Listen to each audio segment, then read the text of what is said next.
Tango of jealousy.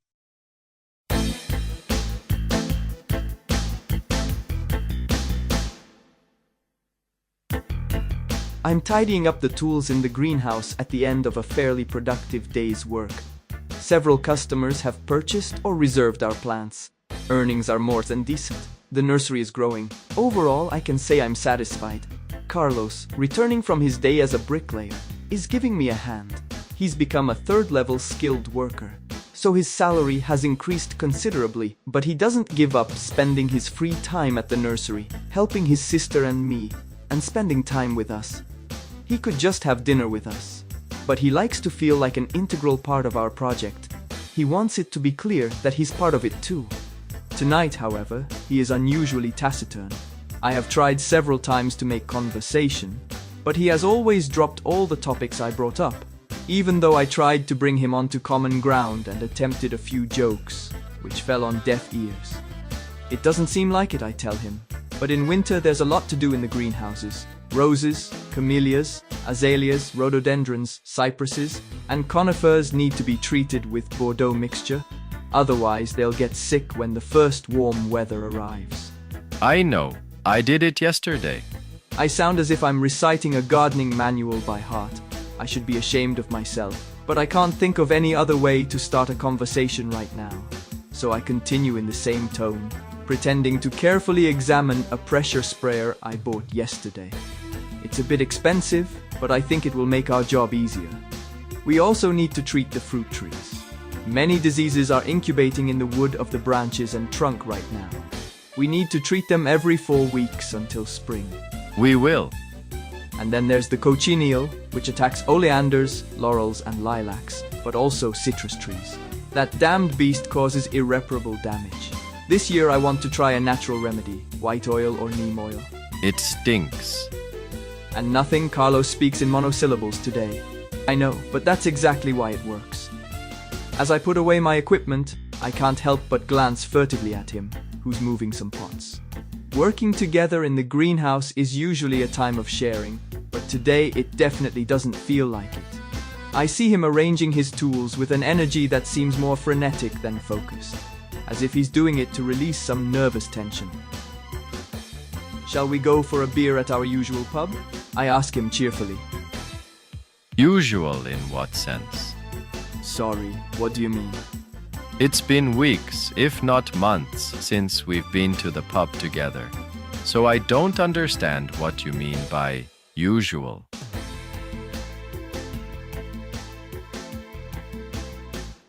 I'm struck by the harshness of his tone. I've actually neglected everyone a bit since I've been seeing Gianni. Our relationship has been, and still is, so complicated and up and down that it's taken up almost all my physical and mental energy. It's only recently that I've regained some sort of balance. But in that time, I've lost several dear people along the way. I have a lot to make amends for. Yes, sorry, you're right. It's a complicated time. Gianni's exhibition is about to start, and I'm helping him. You know, it's his first show, there are some important guests, and he's very worried about making a bad impression. He's not actually in any danger of that, because his photos are beautiful, but he's very apprehensive, and I'm trying to keep his spirits up. Apprehensive, Carlos repeats sarcastically. I put a hand on his shoulder. Carlos, sorry, is there something wrong? He frees his arm from my grasp, slumps heavily into an office chair, folds his arms on the desk, and looks at me. Instinctively, I look for Mayra, but I don't see her. There's no point in looking for Mayra. She went grocery shopping. Our fridge is empty. Where is Bella? She took her in the car. Ever since she got her license, my sister finds every excuse to go for a drive in the hills, and Bella happily goes with her. I understand. Even my last bastion, faithful Bella, has abandoned me. I'm alone with Carlos. I say nothing more and wait for him to speak. Prince, He says finally, weighing his words carefully.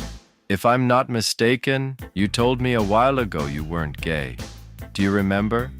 Yes, I remember. But what does it have to do with anything?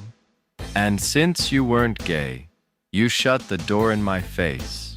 You didn't show up for a year. Do you remember that too? Sure, I remember it perfectly. I acted like a jerk. But then I came back to look for you.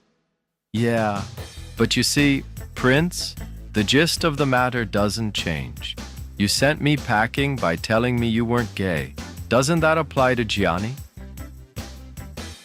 With Gianni, I begin, but my words get stuck. Carlos, it's complicated. He looks at me with a penetrating gaze. Complicated? He repeats, raising an eyebrow. I'll take my time with a banal answer. It's different. I don't know how to begin to explain to him that I'm in love with Gianni, but I've never been with him, and that this has nothing to do with being gay. However I put it, it would sound offensive. Different in what sense? In the sense that you feel attracted to Gianni? Yes, but it's not just a question of physical attraction. It's more complex. Gianni makes me feel alive. He makes me laugh. He makes me forget my insecurities. And besides, he needs me. I pause. The list of reasons I've given to explain the situation is so ridiculous that I suddenly fall silent. Carlos nods slowly and leans back in his chair. Good, Prince. It seems you're finally finding your way. So, in short, when you told me you weren't gay, you lied. It was just an excuse. My stomach feels like it's in a knot. No, Carlos, it's not about being gay. It's something else. Something else? If I remember correctly, that's exactly what you said to me to send me away. Yet you knew I could and wanted to be your friend, but you ignored it because you didn't want to be gay. That's what you told me. Carlos, I'm sorry. I really am. I approach him, but he stops me with a wave of his hand. Not now. I have to understand first. But what do you have to understand? There's nothing to understand. I'm fond of you, and I'm your friend. There's a lot to understand. Gianni is gay. He's with another man, and he's many years older than you. An even more impossible relationship than ours. But you don't tell him you don't want to be gay. Why? He fixes me with a sharp gaze. It's simple. Because you don't want to get rid of him. You wanted to get rid of me instead. You lied to me. You told me you weren't gay just because you wanted to get rid of me. I sink into a chair in front of him, exhausted by the tension, but also by a dull anger that I feel building inside me. It's not fair that Carlos is subjecting me to this trial. Carlos, I don't care about people's gender, or their age. I don't even care about falling in love. I don't even consider it. It's just that, at a certain point, a bolt of lightning strikes me, and I suddenly find myself dazed, stunned, tied to someone's soul. I don't know how it happens. Tied to the soul of who? Gianni. Yes, Carlos, and please don't ask me why. I don't know. He has a strange and restless soul, but I know he loves me deeply, and I feel he needs me. That's all, Carlos. What I can't make you understand is that all this has nothing to do with sex. It's something that suddenly comes over you, and you don't even know why. It can happen with anyone. It has nothing to do with being gay or straight. He nods his head. Yes, I know that. I don't say anything, because I know he knows it from having felt it with me. Carlos was truly in love with me, and right now, judging by his attitude, it seems he still is. He's having a full-blown jealous fit. I'm terribly afraid of losing his friendship, which I value deeply, but I continue my conversation undaunted. Well, Carlos, if you know that, you also know there's nothing you can do about it, right? I could have fallen in love with anyone else, male or female, and the outcome would have been the same. He nods. After all, he couldn't deny it. He knows perfectly well that things are like this. The only important thing to know, I continue, reaching out to his hand across the desk, is that this doesn't stop me from loving others in any way. I love Antonia, my son, my parents, and I love you and Mayra a lot. I try to hold back the tears that are welling up in my eyes. Carlos, I came back looking for you. That must mean something. If I wanted to get rid of you, I would have left things as they were. Don't you think? He doesn't say anything, but I feel the ice melting. I really hope you and Mayra don't leave my life. I conclude, I would be so sorry to die. He finally smiles, shaking his head. I really don't think we're leaving, Prince. In the end, you said what I wanted to hear. I feel like a tractor trailer with all its cars loaded has been lifted off me. The sound of the door opening interrupts our conversation. It's Mayra, her hands full of grocery bags, followed by Bella, bouncing and cheerful. Hi, little ones. I like driving around in cars, you know, Prince. I brought some food to stock the fridge, which is no good empty. Hi, May, I say, feeling greatly relieved. Her presence always has the power to lift people's spirits. Do you want to eat something here? No, May. We are going to the pub. Oh, what a pity. Pacienza, I will eat alone with Bella. Bella, sitting under the desk, confirms with a bark. Carlos gets up and throws his jacket over his shoulder. Come on, let's go to the pub. Have fun! Myra greets us, heading to the kitchen. I get up, say goodbye to Myra and Bella, and follow Carlos to the John Lennon pub. We're sitting at our usual table, drinking 2 rare beers. He's chosen a delirium tremens. What kind of names do they give to beers? And I've chosen a Gloucestershire Gold Hell, a beer with a complex and persistent aroma. Carlos seems serene, and I feel like I've had a lucky escape. I chat non-stop about this and that, carefully avoiding serious topics. Around 10 o'clock my cell phone rings. I quickly glance at the display, but I already know it's Gianni, ready to wish me good night as usual. I'm caught between 2 fires. If I don't answer, Gianni will raise hell, and if I answer, I risk irritating Carlos. I opt for a tried-and-true tactic. I pretend to answer, but in reality, I press the mute button. Hello? What? I can't hear you. Wait a minute. I cover the receiver with one hand and say to Carlos, Sorry, I can't hear anything over all this noise. Do you mind if I go to the bathroom for a moment? Do it. He replies with a smile and a wave of his hand. I get up and go to lock myself in the bathroom. Hi, Gianni. Hi, little one. It took you so long to reply. Why? I had to leave the room. It was too crowded. Which room? Where are you? I'm in a pub. Oh, and I assume you didn't go there alone? Well, no, Gianni. Usually you go to the pub in company. Usually. And specifically, puppy? In the company of Carlos, a friend of mine.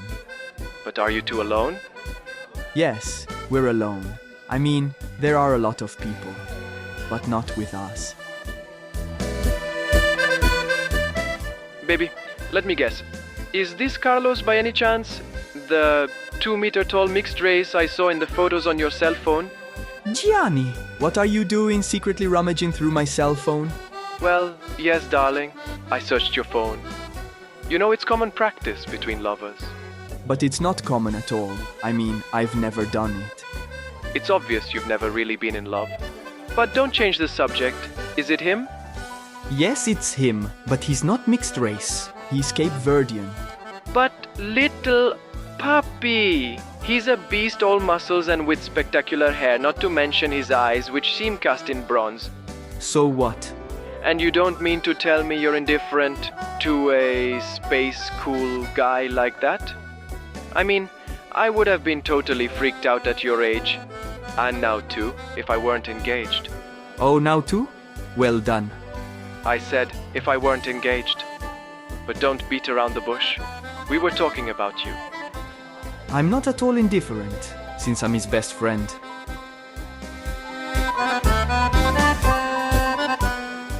Papi! You're cheating on me and you're not even telling me. This goes against all our agreements. You can't do something like this to me, do you understand? You can't. If you cheat on me, you have to at least let me know, so I can kill myself. I don't know whether to laugh or cry.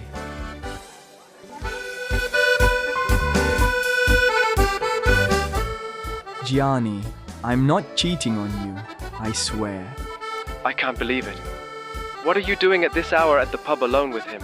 Why aren't you cozy up in your bed like usual? Oh my god, baby. I feel faint. Gianni, hey Gianni.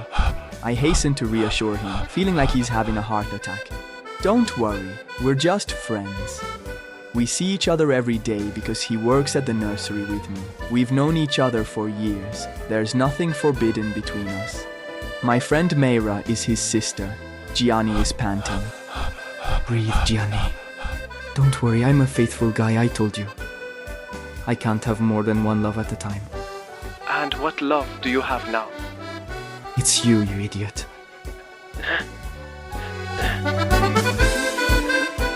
I feel like he's secretly crying. Gianni. Giannino, I whisper. For the first time, I instinctively call him by that nickname. Giannino. Do you know that's the name Massey calls me? No, I didn't know that. But he's right to call you that, because sometimes you really are a child. Now please, go to bed and try to have sweet dreams. I'll do nothing at the pub, except have a beer and chat with Carlos. Then I'll go home and go to sleep with my big dog at the foot of the bed. That's all. But before you go to sleep, will you send me a message? One, with a little red heart? Of course I'll send it to you. Not the yellow one you accidentally sent me the other night. It was disgusting. Yes, you're right. I missed it. The little yellow heart can't be seen. And not even blue. It makes my soul cold. I'll send you one in the reddest red possible. I love you so much, darling. He whispers through his tears and hangs up. I sigh deeply, put my phone in my pocket and go back to the living room. Took you a while, huh? Carlos comments, eyeing me with a wry look. Yes, there were some little problems at home, but nothing serious, fortunately. He smiles. Cheers. He hands me the mug and we make a toast. My throat feels very dry. I drink in long gulps, almost choking on nervous thirst. Sometimes it's really hard to be in the world. One jealousy attack a day is more than enough. Two is really too many.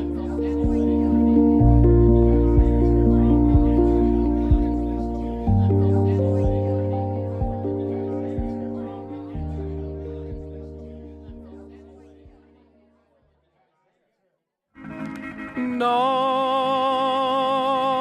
non è la gelosia, ma è la passione mia.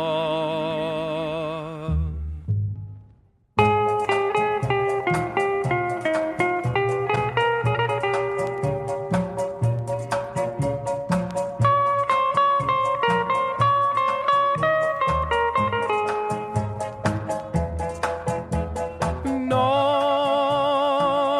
non è la gelosia, ma è la passione mia. Quando ti guardano gli altri io fremo perché la tua bellezza la voglio soltanto per me. No, non è la gelosia, so che tu sei sempre mia. Ciò che mi strugge non so io neppure cos'è. Ma non temere, non sono geloso di te.